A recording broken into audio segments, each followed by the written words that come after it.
Hello student, today first of all we have the Newton's law of motions. Specifically today we will discuss about motion of a body in contact. Under this topic we will explain two body problem and three body problem by contact by attached by a string or rope. Now this is the application of Newton's law of motions. Motion of a body in contact. It means when two bodies are in contact and situated on the frictionless surface. The most important thing is frictionless surface. It means the friction is zero. The effect of frictions आगे हम discuss करेंगे और next video उसके बारे में बात करेंगे. Two bodies हैं, ये फर्स्ट बॉडी होगी, ये सेकंड, दोनों कांटेक्ट में है. इसका मास m1 और m2. A body, two bodies are having a mass m1 and m2. Surface is smooth and frictionless surface. यदि आपने फ्रिक्शन लेस नहीं बोला, फ्रिक्शन वर्ड नहीं हुआ, तो इसका इफेक्ट आएगा. क्योंकि फ्रिक्शन कोफिशिएंट आएगा, फ्रिक्शन फोर्स आएगा. टू बॉडीज कांटेक्ट में रखनी है. अभी टू बॉडीज के बारे में डिस्कस करने वाला हूँ, फिर थ्री के बारे में बात करूंगा. टू बॉडीज है, एक हैवियर है, एक लाइटर बॉडी है. एक क्या है बेटा? हैवियर बॉडी है, एक लाइटर. इस पर मैंने एक फोर्स ऐड किया, एफ फोर्स एक्ट किया बॉडी पर, तब उसके बारे में डिस्कस करेंगे. पहले बात कर रहा हूं टू बॉडी प्रॉब्लम.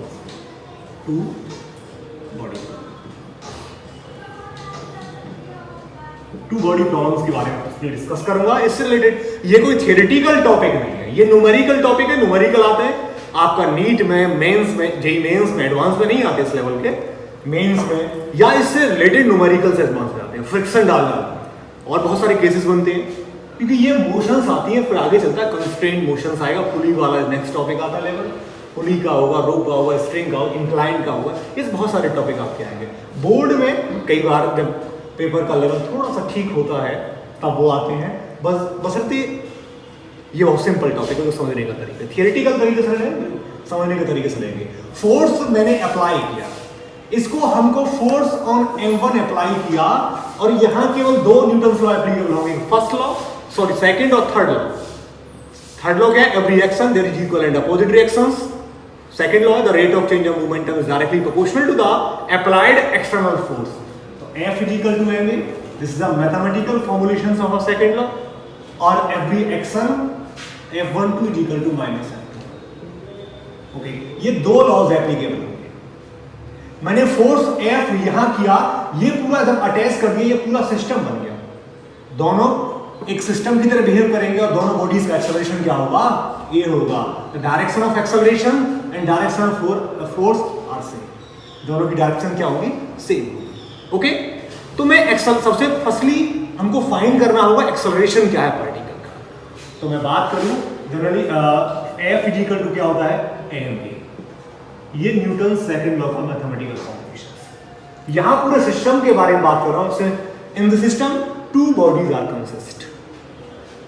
ओके, तो F यहां m1 प्लस m2, ये नेट फोर्स हो गया, पूरे जो सिस्टम पर लग रहा है. सिस्टम में इनिशियली m1 पर लग रहा है a एक्सेलरेशन. ओके, तो a is equal to f over m1 plus m2. तो एक्सेलरेशन आया, या इसको मैं लिख दूं f over mt, where mt is total mass. ये क्या है आपका? Total mass. तो यहां से आप एक्सेलरेशन फाइंड आउट कर सकते हो. एक्सेलरेशन फाइंड आउट कर सकते हो इस सिस्टम का. अब सिस्टम का एक्सेलरेशन इतना f ओवर mt है, तो फर्स्ट बॉडी का एक्सेलरेशन, सेकंड बॉडी का एक्सेलरेशन भी सेम होगा. क्योंकि यदि किसी सिस्टम का जो एक्सेलरेशन है, जो सिस्टम की मोशन है, सेम उनके पार्टिकल्स जो उसके कॉन्स्टिट्यूएंट्स हैं उनकी मोशन होगी. Is that clear? तो एक्सेलरेशन सिंपली आप ऐसे तरीके से निकाल सकते हैं. अब बात करने वाला हूं, जब मैंने फोर्स m1 पर एक्ट किया, तो एक इसके कांटेक्ट में m2 एक बॉडी है. m2 बॉडी है और m2 जो इस लाइटर मास है, वो इसका ये इसका फोर्स इम्पैक्ट करेगा. F means normal force. उतना ही फोर्स ये इस पर लगेगा F पर. जनरली क्योंकि इनके मास सेम है, तो फोर्स के मैग्नीट्यूड सेम नहीं होंगे. फोर्स तो वो करेंगे क्योंकि मास यहां डिफरेंट है. तो मैं बात करूं force on second body, force on second body, force on first body by second, force on first body by second, force on second body by first. तो मैं F निकालू, यहां F निकालू force on second body, force on second body. Okay, तो क्या होगा F is equal to m2 into acceleration, क्योंकि second body के बारे में बात कर रहा हूं, m2 into acceleration. Okay, acceleration क्या है आपका, तो F is equal to m2 F over m1 plus m2। Is that clear? Sorry m2। Similarly यदि मैं फर्स्ट बॉडी की बात करता, मैं बात करता फोर्स ऑन फर्स्ट बॉडी, तो F होता यहां आपका m1a। F क्या होता, m1a होता, और F की वैल्यू होती आपकी m1F ओवर m1 प्लस या mt लिखते। तो यहां से यदि क्वेश्चंस आते हैं तो आप आसानी से निकाल सकते हो। फॉर एग्जांपल एक क्वेश्चन लेता हूं, पहले एग्जैक्टली समझाइए क्या है। टू बॉडीज कांटेक्ट में एक फ्रिक्शनलेस सरफेसेस पर रखे गए हैं, दोनों के मास डिफरेंट मास हैं, और एक फोर्स लगाया मैंने F फर्स्ट बॉडी पर, हेवियर बॉडी पर, ये लाइटर बॉडी है, और एक वो एक्सेलरेशन सिस्टम दिया। एक्सेलरेशन क्या होगा, F ओवर mt। उनके पास फोर्स की वैल्यू डिफरेंट बॉडी, फर्स्ट के सेकंड पर, सेकंड फर्स्ट पर, तो इनके पास ये फोर्स आ गया। क्वेश्चन क्या हो सकता है, two bodies having a mass 4 kg and 6 kg, two bodies having a mass 4 kg and 6 kg are situated on a frictionless horizontal surface in contact. A force act on heavier body is 5 Newton. Then the find out the value of force of lighter body will be. इस question के बारे में बात कर रहा हूं। Two bodies हैं जिनके मास m1 4 और 6 kg है। ये क्वेश्चंस ले रहा हूं, एग्जांपल्स बेटा ले रहा हूं, और ध्यान देंगे बिल्कुल बेसिक है। जनरली आपके सामने क्वेश्चंस आता, मैं ये थ्योरी में कराता, तो हो सकता है आपको कुछ डिफरेंट लगता हो, अलग लेवल की प्रॉब्लम्स लगती है आपको। तो यहाँ ये 6 kg मास है बॉडी का, ये 4 kg मास है, ये फ्रिक्शनलेस सरफेस पर लगे हुए, एक 5 न्यूटन का फोर्स लगा, एक्सेलरेशन ये। तो कह रहा है बेटा कि force will be lighter body. Lighter body क्या है, इस सेकंड बॉडी पर आपको फोर्स फाइंड आउट करना है। लाइटर बॉडी आपकी 4 kg वाली है, इस पर फोर्स निकालना है। तो लाइटर बॉडी पर फोर्स क्या होगा सेकंड बॉडी पर, सेकंड बॉडी का फार्मूला है F m2F over m1 plus m2। The force on a lighter body, the formula of the force act on a lighter body is m2F over m1 plus m2. Is that clear? Okay, so the value of F m2 m1 are put. Okay, so m2 4 into 5 over 6 plus 4. Solve करेंगे, 20 over 10 is equal to 2 Newton. तो second body जो lighter body है, lighter body पर लगने वाला force क्या आ गया आपका, 2 न्यूटन आ गया। क्या आ गया, 2 न्यूटन आ गया। यदि एक्सेलरेशन पूछते, सिंपली एक्सेलरेशन क्या होता आपका, सिंपल फॉर्मूला ये लगाते, F over F5 over 6 plus 10 1/2.5 meter per second square आपका एक्सेलरेशन होता। फर्स्ट पार्टिकल का, सेकंड पार्टिकल, फर्स्ट बॉडी का, सेकंड बॉडी का, आप किसी भी तरीके से आप आसानी से निकाल सकते थे। Is that clear?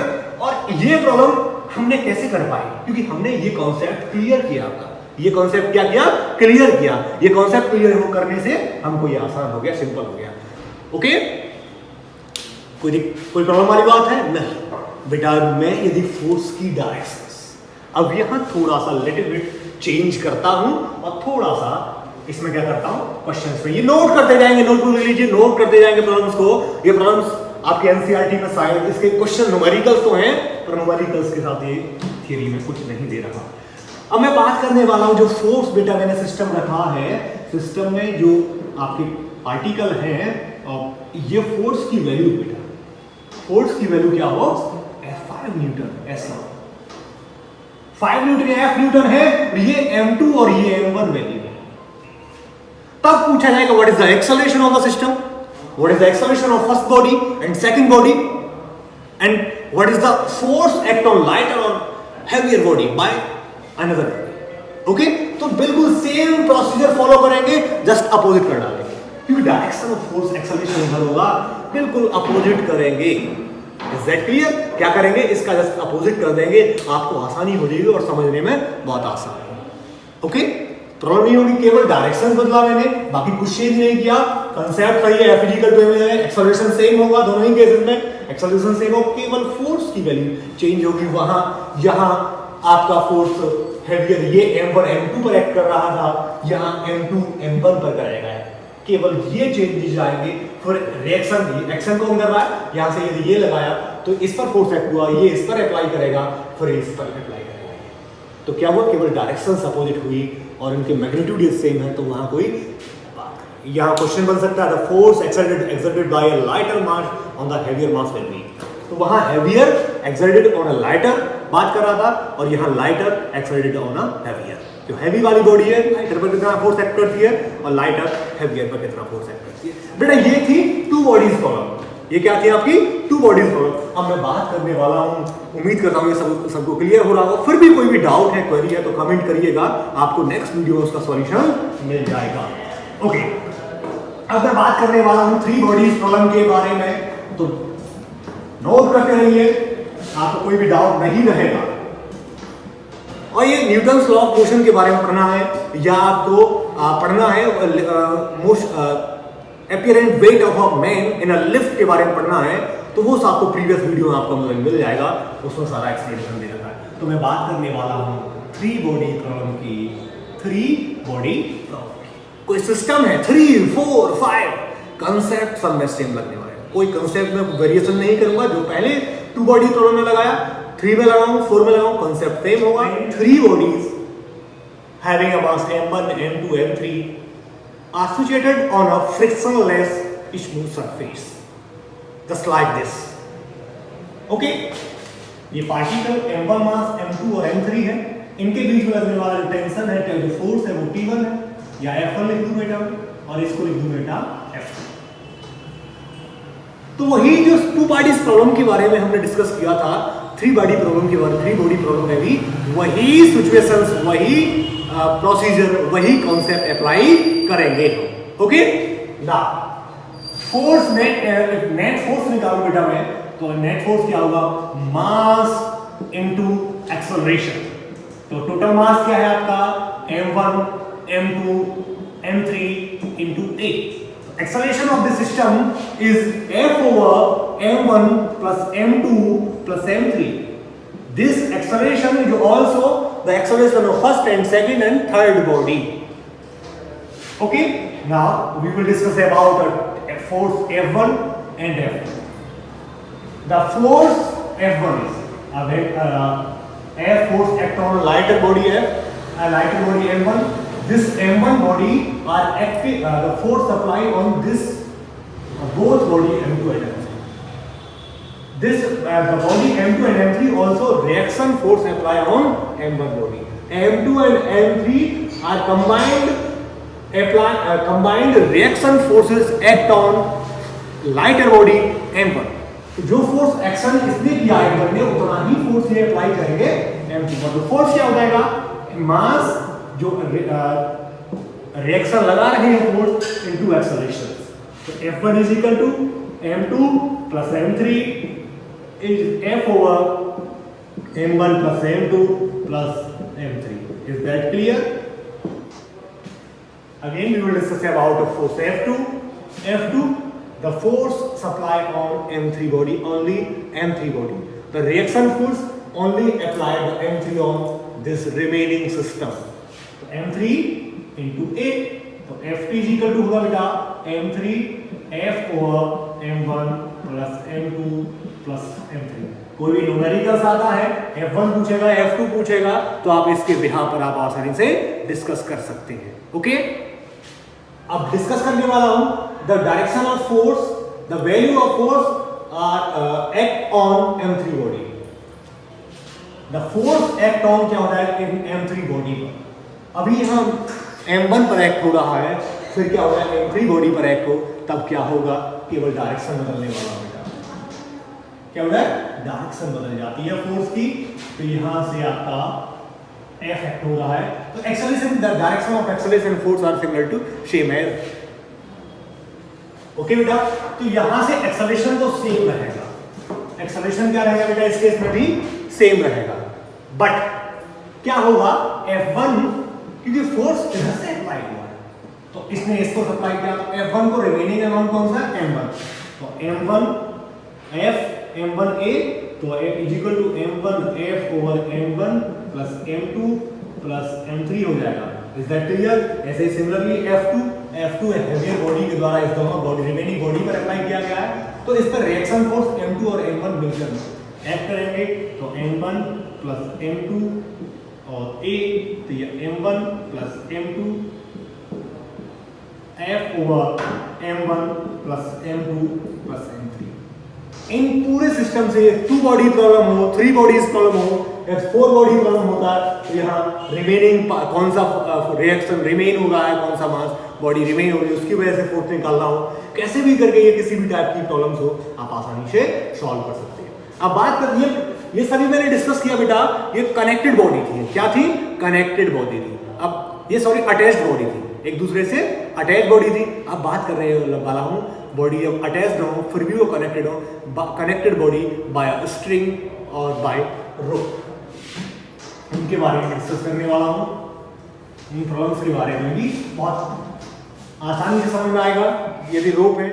यहाँ बेटा नेक्स्ट केस है when 2 or 3 body, when 2 and 3 body are connected by string or like rope या किसी भी तरीके से, when 2 or 3 bodies are connected by a string or a rope, just like that, smooth frictionless surface है बेटा, ये मास M1 है, ये मास M2। अभी 2 बॉडी प्रॉब्लम के बारे में, ये किसी स्ट्रिंग की वजह से कनेक्टेड है, ये क्या है बेटा? स्ट्रिंग की वजह से कनेक्टेड है। M1 M2 क्या एक फोर्स F एक्ट हो रहा है, M2 फोर्स एक्ट कर रहा है बेटा, सिस्टम का एक्सेलरेशन क्या होगा? A होगा बेटा, इनके बीच में एक टेंशन लगेगा T। टेंशन के बारे में एक क्लियर सा कंसेप्ट समझ लीजिए कि टेंशन केवल जो रह जाता है, रिमेनिंग पार्ट है जिस पर फोर्स एक्ट नहीं हो रहा, वही अप्लाई करता है टेंशन के बारे में। क्योंकि आपने फोर्स लगाया, इसको खींच रहे हैं, तो ये क्या करेगा? इसका एक जो अपनी स्टेट में ये इसका अपोज करेगा, दैट मींस टेंशन यहाँ फोर्स की डायरेक्शन ये है तो ये अप्लाई करता है, फोर्स की डायरेक्शन ये इधर M1 पर एक्ट हो रहा होता तो M2 टेंशन अप्लाई करता है। सबसे पहले फर्स्टली फोर्स निकाले सिस्टम का, तो M1 plus M2 into A और acceleration of the system F होगा M1 M2। जो पहला केस कराया था मैंने कनेक्टेड बॉडीज वाले में, वो सिमिलर केस है फोर्स का एक्सेलरेशन निकालने का। टेंशन का भी वही केस है, जैसे वहां सिंपल फोर्स निकाल रहा था या टेंशन निकालूंगा, फोर्स की डायरेक्शन क्या बेटा? M2 पर है अराउंड दिस, तो टेंशन कौन अप्लाई करेगा? M1, तो M1 A, तो हम लिख सकता हूं M1 F over M1 plus M2। The tension between the mass M1 and M2, the force act on when force act on body M2। Okay बेटा, इज दैट क्लियर? टेंशन हम ऐसे निकाल सकते हैं केवल मास और टेंशन के बारे में, तो ये 2 बॉडीज प्रॉब्लम होती है। अब इसकी वजह से 3 बॉडी प्रॉब्लम होता तब क्या करते? 3 बॉडीज प्रॉब्लम के बारे में बात कर रहा हूं, M1 M2 M3। Horizontal surface है, फ्रिक्शनलेस है, both all are connected by a string. अब फोर्स की डायरेक्शन बेटा या तो M3 पर एक्ट कर दो या M1, कोई फर्क पड़ने वाला नहीं। कॉन्सेप्ट यदि फोर्स इधर लगा है तो एक्सेलरेशन की डायरेक्शन क्या होगी? इधर ही होगी। डायरेक्शन ऑफ एक्सेलरेशन क्या होगी? सेम होगी ऐसे ही। तो यहां से पहले एक्सेलरेशन फाइंड आउट करूं, ये फॉर 2 बॉडीज के बारे में बात की, 2 के बारे में, फॉर 3 के बारे में, 3 बॉडी प्रॉब्लम के बारे में क्या बेटा कॉन्सेप्ट है? यहां से एक्सेलरेशन क्या होगा? डायरेक्टली लिख रहा हूं F over M1 plus M2 plus M3। Similar case चल रहा है, फर्स्ट स्टेप से 2 वाला हो 3 वाला हो। अब मैं बात करूं इनके बीच में लगने वाला टेंशन T1 है, इनके बीच में लगने वाला T2। मैंने पूछा था टेंशन ऑलवेज वो रिमेनिंग पार्ट अप्लाई करता है। ओके बेटा, F इधर लगा है, इस बॉडी पर लगा है, तो T1 की वैल्यू क्या होगी? T1 यहाँ है तो फोर्स यहाँ सप्लाई किया, T1 के लिए रिमेनिंग पार्ट क्या होगा ये, तो M1 A, तो यहाँ लिख सकता हूँ बेटा M1 F over M1 plus M2 plus M3। Similarly बेटा मैं निकालूं यहाँ T2 के बारे में बात करूं, T2 क्या होगा, अब यहाँ ये दोनों रिमेनिंग होंगे, दोनों मिलकर टेंशन प्रोवाइड कर रहे हैं, तो M1 प्लस M2 A, मैं लिखूंगा M1 प्लस M2 F होगा M1 plus M2 plus A। इस तरीके से आप आसानी से निकाल सकते हैं। बिल्कुल सिमिलर केस है, बाय स्ट्रिंग वाला हो, कॉन्टैक्ट वाला हो, कोई डिफरेंट कॉन्सेप्ट नहीं है, सेम कॉन्सेप्ट है। इससे रिलेटेड बहुत सारे न्यूमेरिकल्स आपको बहुत सारी डिफरेंस बुक में, ये डिफरेंस में भी आता है, या नीट वाले या किसी भी कॉम्पिटिटिव एग्जाम में इससे क्वेश्चंस आते हैं। बहुत आसान तरीका है, नोट कर लीजिए, स्क्रीनशॉट ले लीजिए, इसको जैसे भी आपको आसानी हो, कोई भी डाउट हो, कोई भी क्वेरी हो तो मुझे कमेंट बॉक्स करिए। मैंने 2 बॉडी प्रॉब्लम कराया, मैंने 3 बॉडी प्रॉब्लम कराया, 4 body similarly 4 body problem, 5 body problem, कैसे भी करके प्रॉब्लम हो वो आप आसानी से सॉल्व कर सकते हो। वीडियो पसंद आया हो बेटा तो लाइक करिए, शेयर करिए और चैनल को सब्सक्राइब नहीं किया तो सब्सक्राइब करिए। Thank you very much.